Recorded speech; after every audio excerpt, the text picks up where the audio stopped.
Hello students, आज हम halogen containing compounds की प्रॉपर्टीज का डिस्कशन करेंगे।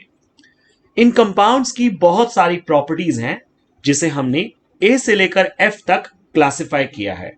तो सबसे पहली प्रॉपर्टी स्टार्ट करते हैं। सबसे पहली प्रॉपर्टी हमारे पास जिसका नाम है इलेक्ट्रोफिलिक सब्स्टिट्यूशन रिएक्शन। जैसा कि आपने पहले भी पढ़ा है, ये रिएक्शंस 3 टाइप की होती हैं, जिसमें सबसे पहला टाइप होता है ESR हैलोजनेशन। हमारे पास है क्लोरोबेंजीन, इसको हमने ट्रीट किया है Cl2 के साथ इन प्रेजेंस ऑफ FeCl3। क्योंकि क्लोरोबेंजीन में क्लोरीन एटम अटैच है जिसके पास लोन पेयर होते हैं, और इसीलिए ये ऑर्थो और पैरा पोजीशन पर इलेक्ट्रोफाइल को प्लेस कराता है। ऑर्थो पोजीशन पे क्लोरीन एटम जुड़ सकता है, और ऐसा भी हो सकता है कि पैरा पोजीशन पे क्लोरीन एटम जुड़ जाए। जो पैरा प्रोडक्ट होगा वो होगा मेजर, जबकि ऑर्थो प्रोडक्ट होगा माइनर। इस कंपाउंड का नाम होता है 1,2 डाइक्लोरोबेंजीन, जबकि इस कंपाउंड का नाम है 1,4 डाइक्लोरोबेंजीन। इसी तरह हम पढ़ेंगे अब नेक्स्ट प्रॉपर्टी। सेकेंड प्रॉपर्टी हमारे पास है, इसका नाम है ESR नाइट्रेशन। क्लोरोबेंजीन को हमने ट्रीट किया है HNO3 के साथ इन प्रेजेंस ऑफ H2SO4। क्योंकि क्लोरोबेंजीन ऑर्थो पैरा डायरेक्टिंग होता है, इसीलिए ऑर्थो पोजीशन पर NO2 ग्रुप आ जाएगा, या ऐसा भी हो सकता है कि पैरा पोजीशन पर NO2 ग्रुप आ जाए। इस कंपाउंड का नाम होता है 2 नाइट्रोक्लोरोबेंजीन, जबकि इस कंपाउंड का नाम होता है 4 नाइट्रोक्लोरोबेंजीन। इसमें बाय प्रोडक्ट निकलता है H2O। ऑफ कोर्स ऑर्थो वाला प्रोडक्ट होगा माइनर, जबकि पैरा वाला प्रोडक्ट होगा मेजर। अब हम थर्ड प्रॉपर्टी पढ़ते हैं। थर्ड प्रॉपर्टी हमारे पास है, इसका नाम है ESR सल्फोनेशन। हमारे पास है क्लोरोबेंजीन, इसको हमने ट्रीट किया है सल्फ्यूरिक एसिड के साथ। क्योंकि क्लोरोबेंजीन ऑर्थो पैरा डायरेक्टिंग होता है, इसीलिए ऑर्थो पोजीशन पे आ सकता है SO3H। ऐसा भी हो सकता है कि क्लोरोबेंजीन की पैरा पोजीशन पे आ जाए SO3H। इस कंपाउंड का नाम होता है 2-क्लोरोबेंजीन सल्फोनिक एसिड, जबकि इस कंपाउंड का नाम होता है 4-क्लोरोबेंजीन सल्फोनिक एसिड। इसमें बाय प्रोडक्ट होता है H2O, एंड मेजर प्रोडक्ट होता है para derivative, while minor product होता है ऑर्थो डेरिवेटिव। अब हम बी प्रॉपर्टी की बात करते हैं। नेक्स्ट प्रॉपर्टी हमारे पास है जिसका नाम है फ्रिडल क्राफ्ट रिएक्शन। जैसा कि आपने पहले पढ़ा है, फ्रिडल क्राफ्ट रिएक्शंस 2 टाइप की होती हैं। Number 1, Friedel crafts alkylation. हमारे पास है क्लोरोबेंजीन, और इसको हमने ट्रीट किया एल्काइल हैलाइड के साथ, सच एज क्लोरोमीथेन। साथ में हमने लिया है एनहाइड्रस AlCl3। क्योंकि क्लोरोबेंजीन में क्लोरीन एटम के पास लोन पेयर होते हैं, और इसीलिए यह बनता है ortho and para directing. Chlorobenzene की ऑर्थो पोजीशन पे जाके CH3 जुड़ जाएगा, बाय प्रोडक्ट बनेगा HCl। और ऐसा भी हो सकता है कि क्लोरोबेंजीन की पैरा पोजीशन पे जाके जुड़ जाए CH3। इस कंपाउंड का नाम होता है 2-मिथाइल क्लोरोबेंजीन, और इस कंपाउंड का नाम होता है 4-मिथाइल क्लोरोबेंजीन। अब इसी तरह हम सीखते हैं फ्रिडल क्राफ्ट एसाइलेशन। हमारे पास है क्लोरोबेंजीन, इसको हम ट्रीट करते हैं एसिटाइलेटिंग एजेंट के साथ, सच एज एसिटाइल क्लोराइड और एसिटिक एनहाइड्राइड। साथ में प्रेजेंस होती है एनहाइड्रस AlCl3 की। क्योंकि क्लोरोबेंजीन ऑर्थो पैरा डायरेक्टिंग होता है, इसीलिए ऑर्थो पोजीशन पे लगता है एसिटाइल ग्रुप, और ऐसा भी हो सकता है कि पैरा पोजीशन पे लग जाए एसिटाइल ग्रुप। साथ में बाय प्रोडक्ट बनता है HCl। जो मेजर प्रोडक्ट होगा उसका नाम होगा 4-मिथाइल एसिटोफिनॉन, जबकि माइनर प्रोडक्ट का नाम है 2-मिथाइल एसिटोफिनॉन। अब हम नेक्स्ट प्रॉपर्टी सीखते हैं। नेक्स्ट प्रॉपर्टी का नाम है शॉर्टन बॉर्मन रिएक्शन। हमारे पास है क्लोरोबेंजीन, इसको हमने ट्रीट किया है बेंजोइल क्लोराइड के साथ।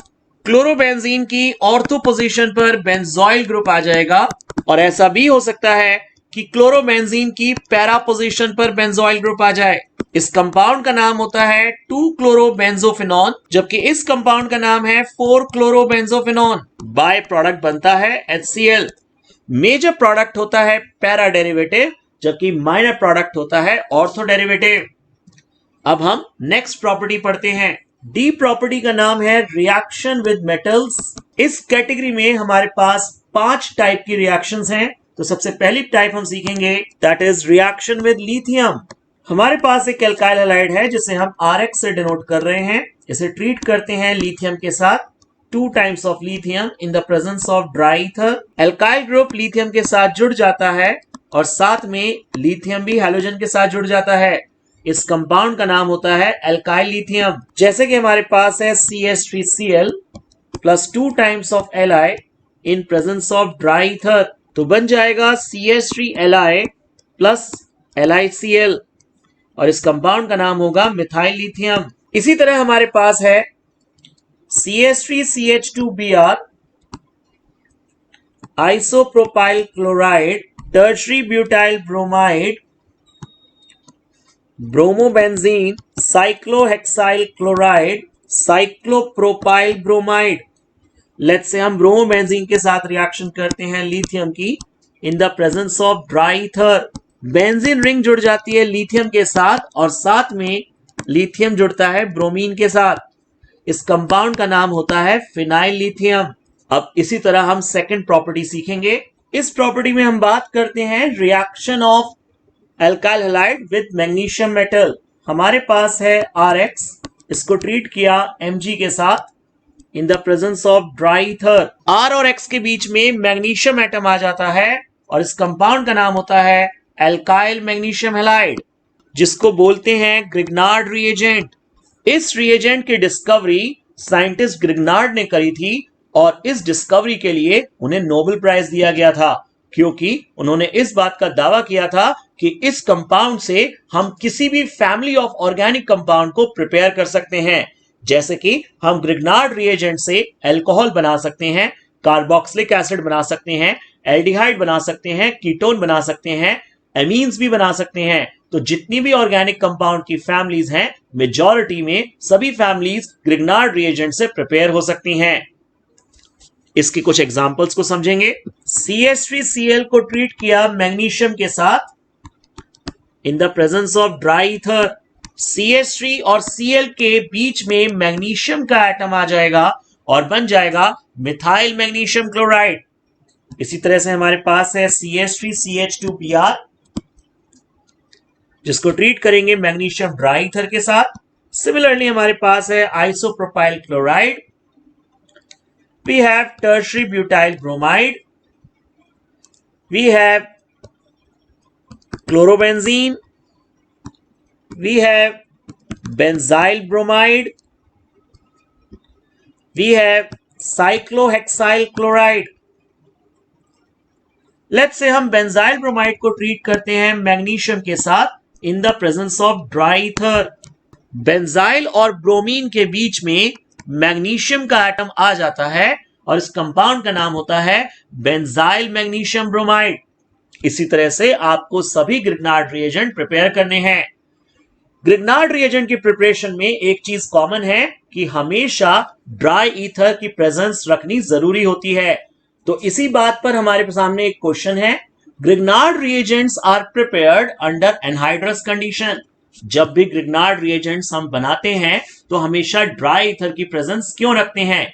इसका रीजन ये है कि अगर ग्रिग्नार्ड रिएजेंट्स को हम एनहाइड्रस कंडीशंस में नहीं बनाएंगे तो ये अवेलेबल मॉइस्चर के साथ रिएक्ट कर जाएगा और बनाएगा RH प्लस MgXOH।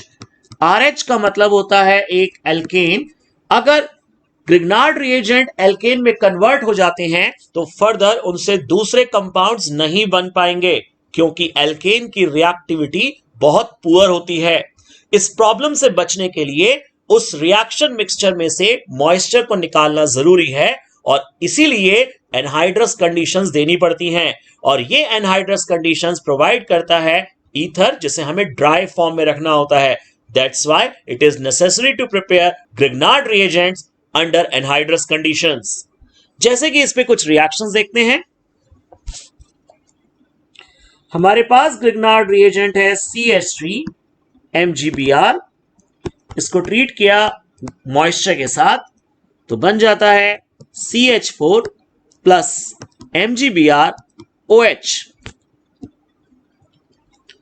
इसी तरह से हमारे पास है फिनाइल मैग्नीशियम हैलाइड, जिसको हमने ट्रीट किया मॉइस्चर के साथ तो बन जाता है बेंजीन, साथ में मैग्नीशियम क्लोराइड OH। सिमिलरली हमारे पास है आइसोप्रोपाइल मैग्नीशियम क्लोराइड, इसको हमने ट्रीट किया मॉइस्चर के साथ तो बन जाएगा प्रोपेन प्लस MgClOH। तो आपने देखा कि अगर हम ड्राई ईथर नहीं रखते हैं तो ग्रिग्नार्ड रिएजेंट मॉइस्चर के साथ जुड़कर हाइड्रोकार्बन में कन्वर्ट हो जाते हैं, जिनसे दूसरे कंपाउंड्स बनाना एक डिफिकल्ट टास्क होता है। इसीलिए जब भी ग्रिग्नार्ड रिएजेंट्स बनाएं हमेशा ड्राई ईथर जरूर रखें। अब हम नेक्स्ट प्रॉपर्टी सीखते हैं। थर्ड प्रॉपर्टी एक नेम रिएक्शन है जिसका नाम है वुड्स रिएक्शन। लेट्स से हमारे पास एक अल्काइल हैलाइड है, इसको हम ट्रीट करते हैं सोडियम मेटल के साथ और एक और मॉलिक्यूल ले रहे हैं अल्काइल हैलाइड का। ड्राई ईथर की प्रेजेंस है, क्योंकि हमारे पास दो मॉलिक्यूल्स हैं अल्काइल हैलाइड के, इसलिए हम दो सोडियम के एटम्स लेंगे। यहां से एक हैलोजन, तो सोडियम के एटम्स और एक और हैलोजन जुड़ जाएंगे और मिलकर बनाएंगे 2 टाइम्स ऑफ NaX। साथ में जो बचेगा दैट इज R से R जुड़ जाएगा और हमें मिल जाएगी एल्केन। फॉर एग्जाम्पल हमारे पास है CH3Cl plus 2 times of Na plus ClCH3। Dry ether की प्रेजेंस है, Cl दो Na के एटम्स और Cl कंबाइन होते हैं, मिलकर बनाते हैं 2 टाइम्स ऑफ NaCl और जो बचता है that is CH3 bond CH3 और इस कंपाउंड का नाम होता है इथेन। एग्जाम में आपसे क्वेश्चन पूछा जाएगा what happens when isopropyl bromide reacts with sodium metal in presence of dry ether। तो आपको रिएक्शन को खुद बैलेंस करना होगा। आप Na के आगे 2 लगाएंगे, आइसोप्रोपाइल ब्रोमाइड के आगे भी 2 लगाएंगे, 2Na और 2Br मिलके बनाएंगे twice of NaBr। Isopropyl group को आइसोप्रोपाइल ग्रुप से कंबाइन कर देंगे और जो कंपाउंड हमें मिलेगा इसका नाम है 2,3 डाइमिथाइल ब्यूटेन। इसी तरह हमारे पास रिएक्शन है tertiary butyl chloride reacts with sodium metal in presence of dry ether. Same pattern से आप रिएक्शन करेंगे। सबसे पहले Na के आगे आप 2 लगाएंगे, टर्शरी ब्यूटाइल क्लोराइड के आगे भी 2 लगाएंगे, 2Na और 2Cl मिलके बनेगा twice of NaCl। Tertiary butyl group को दूसरे टर्शरी ब्यूटाइल ग्रुप के साथ जोड़ देंगे और इस कंपाउंड का नाम होता है 2,2 3,3 टेट्रामिथाइल ब्यूटेन। इसी तरह नेक्स्ट एग्जांपल को सीखेंगे। हमारे पास है साइक्लोहेक्साइल क्लोराइड, इसको हम ट्रीट करते हैं सोडियम मेटल के साथ in presence of dry ether. Similarly हमारे पास है सेकेंडरी ब्यूटाइल ब्रोमाइड, जिसे हम ट्रीट करते हैं सोडियम मेटल के साथ in presence of dry ether. इसी तरह से हमारे पास है नियोपेंटाइल ब्रोमाइड, जिसे हम ट्रीट करते हैं सोडियम मेटल के साथ in presence of dry ether. और इसी तरह हमारे पास है आइसोब्यूटाइल ब्रोमाइड, जिसे हम ट्रीट करते हैं सोडियम मेटल के साथ in presence of dry ether. इसी तरह हमारे पास है साइक्लोप्रोपाइल क्लोराइड एंड साइक्लोब्यूटाइल ब्रोमाइड, जिसे हम ट्रीट कर रहे हैं सोडियम मेटल के साथ in presence of dry ether. I hope आपको समझ में आया होगा कि वुड्स रिएक्शन में किस तरह से हम एल्काइल ग्रुप को डबल करके एल्केन को बना सकते हैं। और अब हम सीखते हैं नेक्स्ट प्रॉपर्टी। फोर्थ प्रॉपर्टी का नाम है फिटिग रिएक्शन। जैसा कि हमने अभी वुड्स रिएक्शन में देखा कि हम एल्काइल हैलाइड को ट्रीट करते हैं सोडियम मेटल के साथ, इसी तरह से फिटिग रिएक्शन में हम लेते हैं एराइल हैलाइड, जिसे हम हेलोएरीन भी कहते हैं, इसको ट्रीट करते हैं सोडियम मेटल के साथ। एक और मॉलिक्यूल लेते हैं हेलोएरीन का, क्योंकि हमने 2 मॉलिक्यूल लिए हैं इसलिए 2 Na के एटम्स लेंगे। यहां से एक हैलोजन, यहां से 2 सोडियम, यहां से एक और हैलोजन, मिलके बन जाता है 2 टाइम्स ऑफ NaX।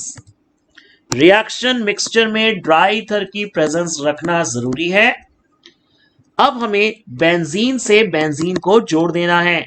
जब भी हम बेंजीन को बेंजीन से कंबाइन कर देते हैं तो इसे बोलते हैं बाइफिनाइल, या इसको एक और नाम से बुलाते हैं डाइफिनाइल।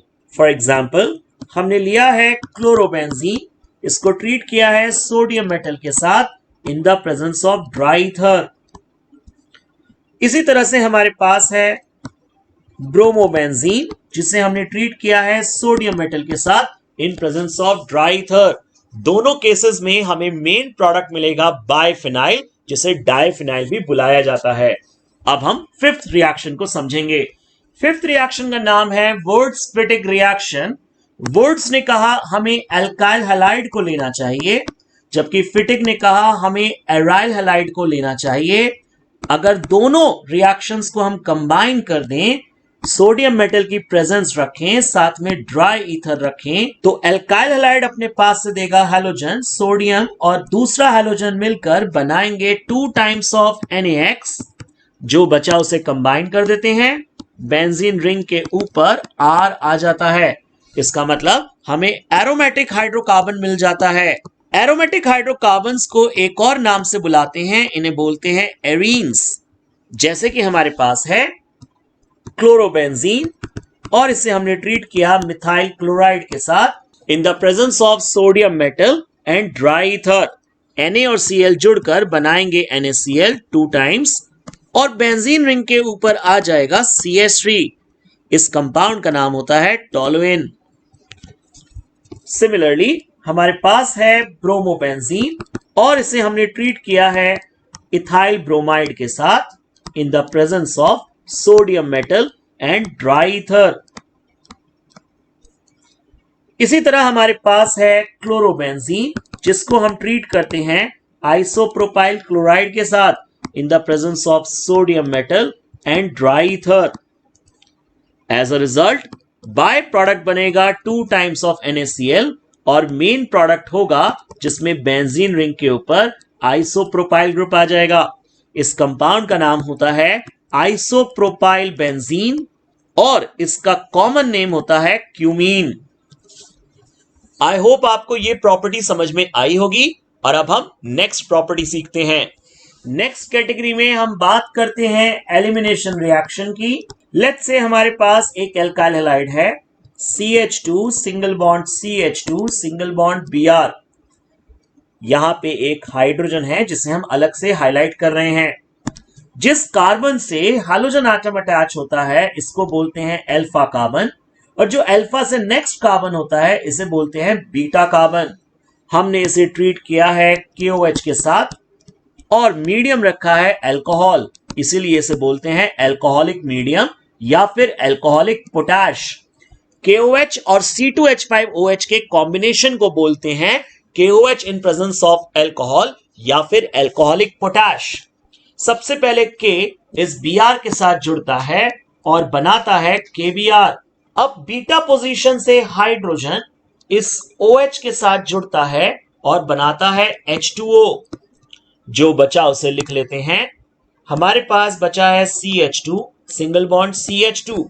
क्योंकि अल्फा पोजीशन से Br चला गया, बीटा पोजीशन से H चला गया, दोनों कार्बन के पास से एक एक एटम एलिमिनेट हो गया है, दोनों मिलकर डबल बॉन्ड बनाते हैं और हमें एल्कीन मिल जाती है जिसका नाम होता है इथीन। इस रिएक्शन में अल्फा और बीटा पोजीशन से हैलोजन और हाइड्रोजन रिमूव हो जाते हैं, इसीलिए इस रिएक्शन को बोलते हैं अल्फा बीटा एलिमिनेशन रिएक्शन, या इसे बोल सकते हैं बीटा एलिमिनेशन रिएक्शन, या इसे बोलते हैं डिहाइड्रोहैलोजनेशन, जिसका मतलब हुआ डिलीट होना हाइड्रोजन और हैलोजन का। तो जब भी एडजेसेंट पोजीशन से हाइड्रोजन और हैलोजन एटम डिलीट होते हैं तो उसको बोलते हैं डिहाइड्रोहैलोजनेशन। इस पे कुछ और एग्जांपल समझेंगे। हमारे पास है CH3 CH2 CH2Cl। इसको हमने ट्रीट किया KOH के साथ इन प्रेजेंस ऑफ अल्कोहल। सबसे पहले अल्फा बीटा कार्बन डिसाइड करेंगे।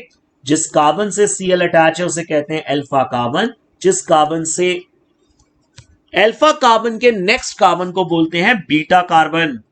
सबसे पहले अल्फा कार्बन से Cl निकल जाता है जो K के साथ जुड़कर बनाता है KCl। बीटा कार्बन से H निकलता है जो OH के साथ जुड़कर बनाता है H2O। जो रिमेनिंग एटम्स हैं उनको हम लिख लेते हैं CH3 CH single bond CH2। दोनों के बीच में डबल बॉन्ड आ जाएगा और इस कंपाउंड का नाम होता है प्रोपीन।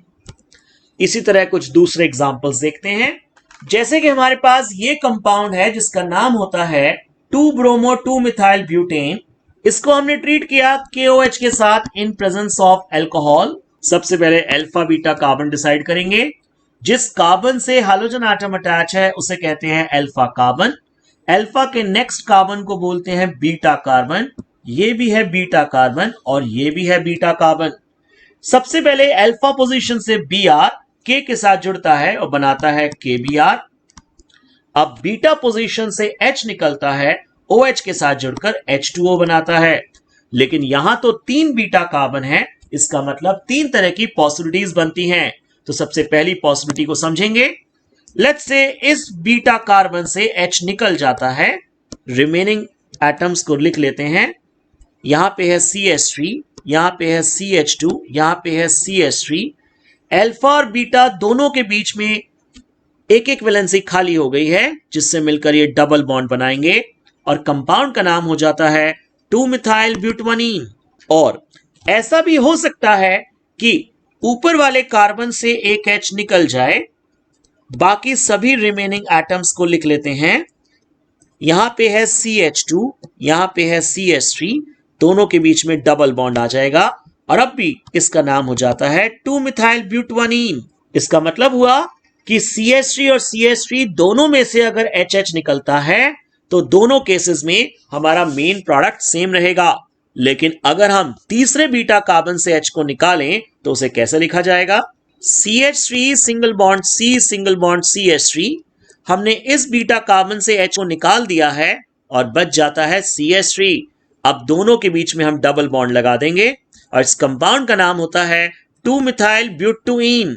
सो बेसिकली इस रिएक्शन में हमें सिर्फ 2 तरह के ही प्रोडक्ट मिले हैं, क्योंकि जो हमने पहला और दूसरा कंपाउंड बनाया है वो बिल्कुल सेम है, लेकिन जो फर्स्ट एंड थर्ड कंपाउंड बनाया है वो अलग है। तो हम बोलेंगे कि हमें इस रिएक्शन में सिर्फ 2 तरह के ही प्रोडक्ट मिले हैं। हमें डिसाइड करना है कि इन दोनों में से कौन सा प्रोडक्ट मेजर होता है और कौन सा प्रोडक्ट माइनर होता है। इस चीज को डिसाइड करने के लिए हमें फॉलो करना होता है सिट्जेफ रूल। अब क्या होता है सिट्जेफ रूल, इसे समझते हैं। जब भी कोई एल्कीन अल्फा बीटा एलिमिनेशन करती है और हमें 2 या 2 से ज्यादा प्रोडक्ट मिलते हैं तो हमेशा मेजर एल्कीन उसे बोलेंगे जिसमें कार्बन डबल बॉन्ड कार्बन से ज्यादा एल्काइल ग्रुप अटैच होंगे। जैसे हम इस एल्कीन को देखते हैं, यहां पे कार्बन के साथ डबल बॉन्ड कार्बन है, इससे एक मिथाइल ग्रुप अटैच है जिसे हम R लिख रहे हैं। दूसरा इथाइल ग्रुप अटैच है जिसे हम R' लिख रहे हैं। इस कार्बन से एक हाइड्रोजन अटैच है और यहां भी एक हाइड्रोजन अटैच है। इसका मतलब हुआ कार्बन डबल बॉन्ड कार्बन से 1 alkyl group, second alkyl group, only 2 alkyl group attach हैं। अब इसी तरह दूसरी एल्कीन को हम कंपेयर करेंगे। यहां कार्बन डबल बॉन्ड कार्बन है, इससे एक मिथाइल ग्रुप अटैच है, इट मींस R। इस कार्बन से भी एक ऊपर मिथाइल ग्रुप अटैच है, it means again R। Next carbon से एक हाइड्रोजन एटम अटैच है और एक एल्काइल ग्रुप अटैच है। इसका मतलब हुआ कार्बन डबल बॉन्ड कार्बन से 1 alkyl group, second alkyl group, third alkyl group, total 3 alkyl group attach हैं। तो सिट्जेफ रूल के अकॉर्डिंगली ये कंपाउंड होता है मेजर एल्कीन, जबकि ये कंपाउंड होती है माइनर एल्कीन। तो मेजर माइनर डिसाइड करने के लिए हमेशा हमें सिट्जेफ रूल फॉलो करना होगा। इस जैसे कुछ और एग्जांपल्स लेते हैं। हमारे पास एक कंपाउंड है जिसका नाम है 1 ब्रोमो 1 मिथाइल साइक्लोहेक्सेन। इसको हमने ट्रीट किया KOH के साथ इन प्रेजेंस ऑफ इथेनॉल। तो सबसे पहले अल्फा बीटा कार्बन डिसाइड करेंगे। जिस कार्बन से ब्रोमीन एटम अटैच है उसे बोलते हैं अल्फा कार्बन। इसके नेक्स्ट कार्बन को बोलते हैं बीटा कार्बन। ये भी है बीटा कार्बन और क्योंकि इस कार्बन से मिथाइल ग्रुप अटैच है तो इसे भी हम बीटा कार्बन बोलेंगे। अब हम पॉसिबल प्रोडक्ट को समझेंगे। सबसे पहले K जुड़ता है Br के साथ, बनाता है KBr। बीटा कार्बन से H निकलता है, जुड़ता है OH के साथ, बनता है H2O। पहली पॉसिबिलिटी कंपाउंड की बन सकती है, यहां पे मिथाइल है और इस अल्फा और बीटा के बीच में डबल बॉन्ड आ सकता है। ऐसा भी हो सकता है कि इस कार्बन पर मिथाइल ग्रुप अटैच है और इस अल्फा और बीटा के बीच में डबल बॉन्ड आ जाए। और ऐसा भी हो सकता है यहां पे हमारे पास साइक्लोहेक्सेन है, इससे अटैच है मिथाइल ग्रुप जिसमें से H निकल जाता है और इन दोनों के बीच में डबल बॉन्ड आ जाए। तो इस तरह हमारे पास तीन पॉसिबिलिटी बनती हैं जिसमें से फर्स्ट और सेकंड पॉसिबिलिटी बिल्कुल सेम है जबकि थर्ड पॉसिबिलिटी अलग है। इस फर्स्ट पॉसिबिलिटी और सेकंड पॉसिबिलिटी का सेम नेम है जिसका नाम हो जाता है 1 मिथाइल साइक्लोहेक्सीन, जबकि थर्ड पॉसिबिलिटी का नाम होता है मिथाइलिन साइक्लोहेक्सेन। अब इन दोनों एल्कीन में मेजर माइनर डिसाइड करेंगे। अगर हम फर्स्ट पॉसिबिलिटी को देखें तो कार्बन और कार्बन के बीच में डबल बॉन्ड है। इस डबल बॉन्ड कार्बन से अटैच है एक कार्बन चेन, यहां भी अटैच है एक कार्बन चेन और यहां अटैच है मिथाइल ग्रुप। तो इसका मतलब हुआ कार्बन डबल बॉन्ड कार्बन से टोटल 3 कार्बन चेन अटैच हैं, तो हम इसे कंसिडर करेंगे 3 एल्काइल ग्रुप अटैच हैं। इसी तरह से अब थर्ड पॉसिबिलिटी को समझेंगे। यहां पे हमारे पास एक कार्बन एटम है जो डबल बॉन्ड से अटैच है नेक्स्ट कार्बन के साथ, जिसके साथ 2 हाइड्रोजन लगे हुए हैं। फर्स्ट कार्बन 2 कार्बन के साथ इस तरह से अटैच है। इसका मतलब हुआ carbon double bond carbon total 2 alkyl group के साथ अटैच हैं। तो यहां पे हम 2 एल्काइल ग्रुप कंसिडर करेंगे। अकॉर्डिंग टू सिट्जेफ रूल, वो एल्कीन जिसमें कार्बन डबल बॉन्ड कार्बन ज्यादा कार्बन चेन के साथ अटैच होता है, या इसे कह सकते हैं ज्यादा एल्काइल ग्रुप के साथ अटैच होता है, वही एल्कीन बनती है मेजर एल्कीन। तो इस पैरामीटर के हिसाब से ये एल्कीन बनती है मेजर जबकि ये एल्कीन बनती है माइनर। इस पे बेस्ड कुछ और एग्जांपल्स को समझेंगे। जैसे कि हमारे पास है ये कंपाउंड, इसको हमने ट्रीट किया KOH एंड C2H5OH के साथ। इसी तरह हमारे पास है 2 क्लोरोब्यूटेन जिसे हम ट्रीट कर रहे हैं NaOH एंड C2H5OH के साथ। हम KOH या NaOH कोई भी बेस ले सकते हैं इन प्रेजेंस ऑफ अल्कोहल। इसी तरह हमारे पास है साइक्लोप्रोपेन जिससे अटैच है bromine atom and methyl group, जिसे हम ट्रीट करते हैं NaOH के साथ in presence of C2H5OH। I hope आपको इतने सारे एग्जाम्पल से समझ में आया होगा किस तरह से एलिमिनेशन रिएक्शन होती है। और अब हम बात करते हैं लास्ट प्रॉपर्टी की जिसका नाम है न्यूक्लियोफिलिक सब्स्टिट्यूशन रिएक्शन। ये लास्ट प्रॉपर्टी है जिसके बारे में हम पढ़ रहे हैं, इसका नाम होता है न्यूक्लियोफिलिक सब्स्टिट्यूशन रिएक्शन। ये रिएक्शन 10 टाइप्स की होती हैं। सबसे पहली टाइप हम सीखेंगे, that is reaction with NaOH और KOH इन एक्वस मीडियम। हमारे पास है एक एल्काइल हैलाइड, इसको हमने ट्रीट किया KOH के साथ in aqueous medium. Alkyl halide अपने पास से हैलोजन एटम देता है, KOH अपने पास से K देता है, मिलकर बनता है KX। जो बचा उसे हम कंबाइन कर देंगे, R के साथ OH जुड़ जाएगा और इस कंपाउंड का नाम होता है अल्कोहल। जैसे कि हमारे पास रिएक्शन है CH3Cl, हमारे पास है कंपाउंड CH3CH2Br, हमारे पास है आइसोप्रोपाइल क्लोराइड, इसी तरह हमारे पास है टर्शरी ब्यूटाइल ब्रोमाइड, इसी तरह हमारे पास है benzyl bromide. Let's say benzyl bromide को हम ट्रीट करते हैं KOH के साथ in aqueous medium.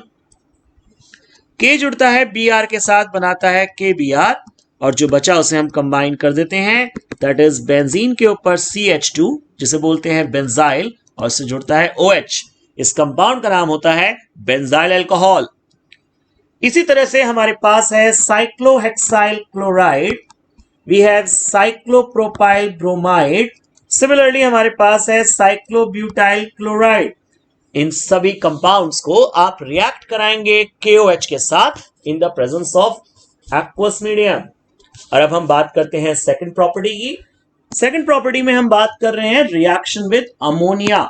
Let's say हमारे पास है अल्काइल हैलाइड, इसको हमने ट्रीट किया अमोनिया के साथ जिसे हम लिख सकते हैं HNH2।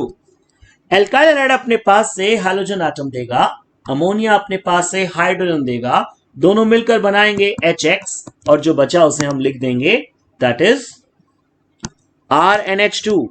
इस RNH2 को बोलते हैं 1 डिग्री अमीन, क्योंकि नाइट्रोजन से एक ही कार्बन चेन अटैच है इसीलिए इसे बोलते हैं 1 डिग्री अमीन या फिर प्राइमरी अमीन। फॉर एग्जाम्पल हमारे पास है CH3Cl जिसे हम ट्रीट करते हैं अमोनिया के साथ। सिमिलरली हमारे पास है CH3CH2Br, जिसे हम ट्रीट करते हैं अगेन अमोनिया के साथ। एज अ रिजल्ट HBr बन जाएगा, इथाइल ग्रुप के साथ NH2 जुड़ जाएगा और इस कंपाउंड का नाम होता है इथेनामाइन। इसी तरह हमारे पास है आइसोप्रोपाइल क्लोराइड। सिमिलरली हमारे पास है टर्शरी ब्यूटाइल ब्रोमाइड, हमारे पास है बेंजाइल क्लोराइड। अगर इसे हम ट्रीट करते हैं अमोनिया के साथ तो Cl और H मिलकर बनाएंगे HCl और बेंजाइल ग्रुप से जुड़ जाएगा NH2 ग्रुप और इस कंपाउंड का नाम होता है बेंजाइलमीन। सिमिलरली हमारे पास है साइक्लोहेक्साइल क्लोराइड या फिर हमारे पास है साइक्लोब्यूटाइल ब्रोमाइड। अब हम नेक्स्ट प्रॉपर्टी सीखते हैं। थर्ड रिएक्शन में हम बात करते हैं रिएक्शन विद 1 डिग्री अमीन के साथ। लेट्स से हमारे पास है एल्काइल हैलाइड, इसको हमने ट्रीट किया है HNH R- के साथ, जिसे हम बोलते हैं 1 डिग्री अमीन। एल्काइल हैलाइड से मिलेगा हैलोजन एटम, 1 डिग्री अमीन से मिलेगा हाइड्रोजन एटम, दोनों मिलकर बनाएंगे HX। जो बचा उसे हम कंबाइन कर देते हैं RnR-H। इस कंपाउंड को बोलते हैं 2 डिग्री अमीन क्योंकि नाइट्रोजन से 2 कार्बन चेन अटैच हैं, या फिर इसे बोल सकते हैं सेकेंडरी अमीन। लेट्स से हमारे पास है CH3Cl, जिसे हमने ट्रीट किया है CH3NH2 के साथ। सबसे पहले Cl H के साथ जुड़कर बनाता है HCl, जो बचा उसे लिख देंगे दैट इज CH3NH और इस कंपाउंड का नाम होता है डाइमिथाइलमीन। इसी तरह हमारे पास है CH3CH2Br, जिसे हम ट्रीट करते हैं CH3CH2NH2 के साथ। सिमिलरली हमारे पास है टर्शरी ब्यूटाइल क्लोराइड, जिसे हम ट्रीट करेंगे CH3CH2NH2 के साथ। इसी तरह हमारे पास है बेंजाइल ब्रोमाइड, जिसे हम ट्रीट करते हैं आइसोप्रोपाइल एमीन के साथ। इसी तरह हमारे पास है साइक्लोहेक्साइल क्लोराइड, जिसे हम ट्रीट करते हैं मिथाइलमीन के साथ। अब हम नेक्स्ट प्रॉपर्टी सीखेंगे। फोर्थ प्रॉपर्टी में हम बात करते हैं reaction with 2 degree amine. Let's say हमारे पास है RX, इसको हमने ट्रीट किया है 2 डिग्री अमीन के साथ, दैट इज HNR-R'। RX अपने पास से हैलोजन देगा, 2 डिग्री अमीन अपने पास से हाइड्रोजन देगा, दोनों मिलकर बनाएंगे HX। जो बचा उसे हम कंबाइन कर देंगे, दैट इज RnR'। इस कंपाउंड को बोलते हैं 3 डिग्री अमीन क्योंकि नाइट्रोजन एटम से 3 एल्काइल ग्रुप अटैच हैं, या फिर इसका नाम होता है टर्शरी अमीन। जैसे कि एग्जाम्पल के तौर पर हमारे पास है CH3Cl, जिसे हम ट्रीट करते हैं CH3NH के साथ।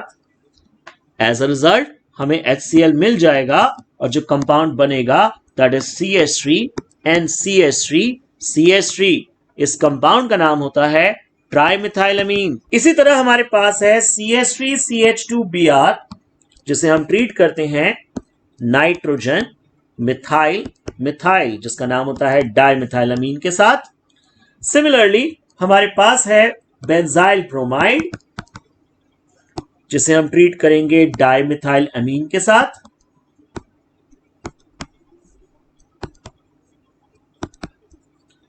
इसी तरह से हमारे पास है आइसोप्रोपाइल क्लोराइड, जिसे अगेन हम ट्रीट करेंगे डाइमिथाइल अमीन के साथ।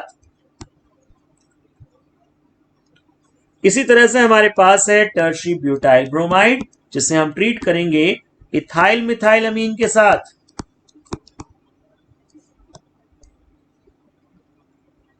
सिमिलरली हमारे पास है साइक्लोहेक्साइल क्लोराइड, जिसे हम ट्रीट करते हैं इथाइल नॉर्मल प्रोपाइल एमीन के साथ।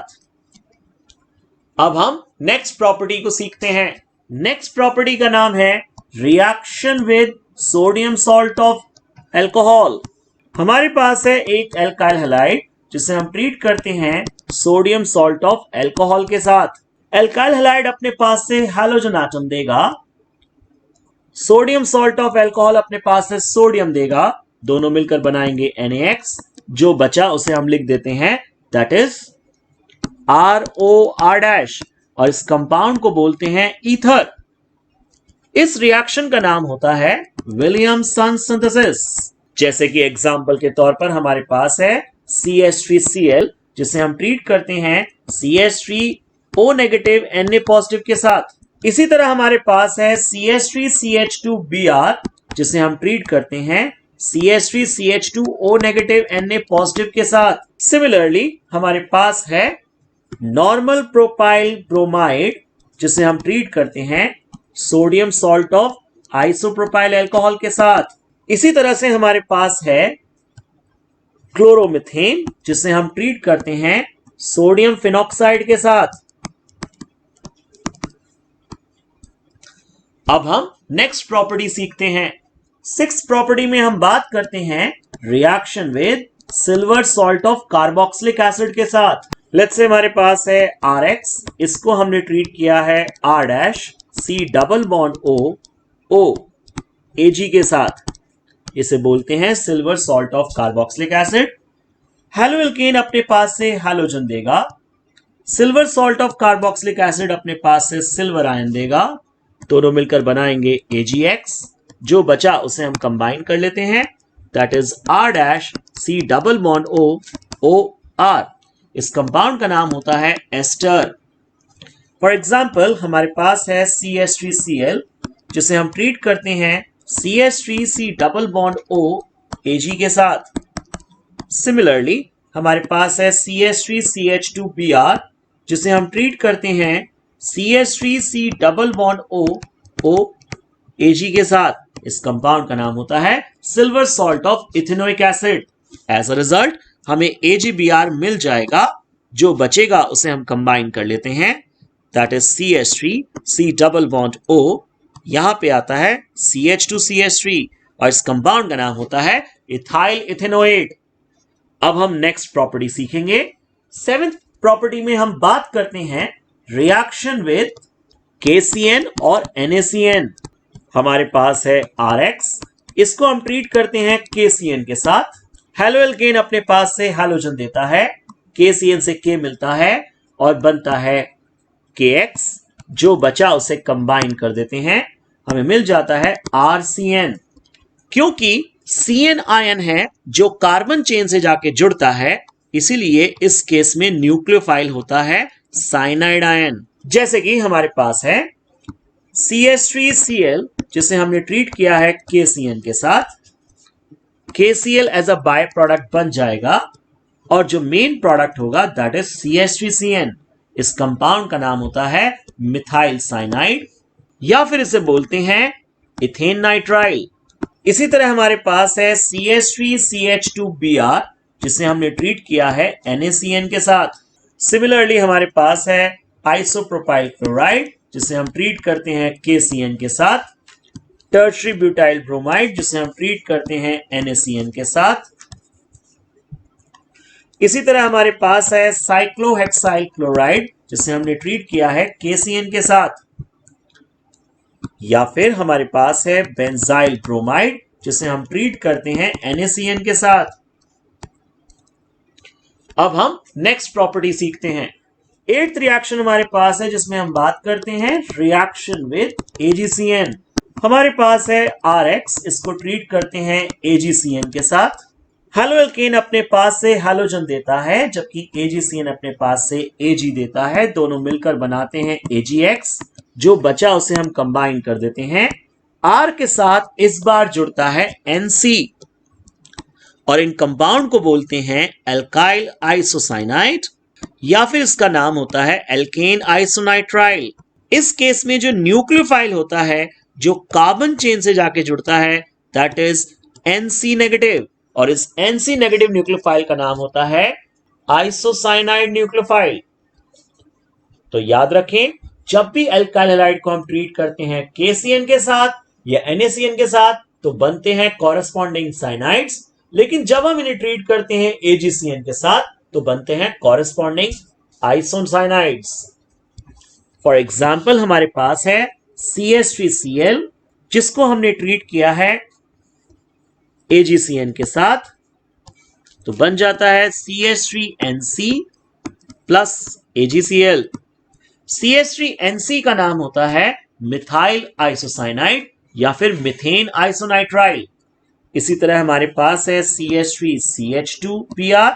Similarly we have isopropyl chloride, tertiary butyl bromide. इसी तरह हमारे पास है बेंजाइल क्लोराइड या फिर साइक्लोहेक्साइल क्लोराइड।